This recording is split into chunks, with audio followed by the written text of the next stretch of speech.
I've had a lot of people asking me how I built this tire sprayer system on my drift car, so I'm going to quickly go over how I set this up, how much I spent, and all the parts you need to buy if you want to build this for yourself.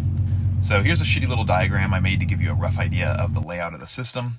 The first thing you're going to need is a water storage tank. I used a 4-gallon fuel cell because it looks cool, but a plastic jug works all the same. Next, you'll need a 12-volt water pump.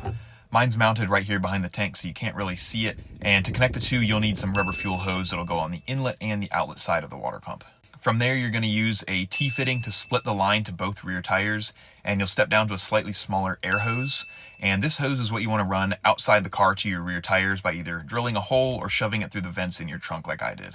And lastly, you're going to want to stack these 3 fittings on each side that'll show on screen that end at a spray nozzle which you'll mount facing your rear tires. Now, a few things you're still missing. If you're using a fuel cell, you'll need fuel fittings and end caps for the unused ports. I'll throw those on screen. And what I ended up doing here with one of the unused ports and extra line I had was running a breather hose so that air can enter the tank when the pump is on. You'll also need to run 12-volt power to your water pump.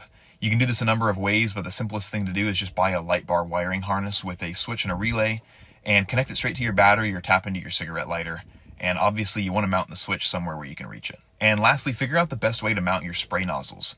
This is going to vary depending on the type of car you have, but I bought some L brackets and drilled holes in them, which worked great for my application, but you might need to get creative here. And that's pretty much it. It took me a while to put this all together, so hopefully this makes it easier for anyone trying to replicate this system or do something similar. People do this many different ways. There's not really a right or wrong. This is just how I built mine.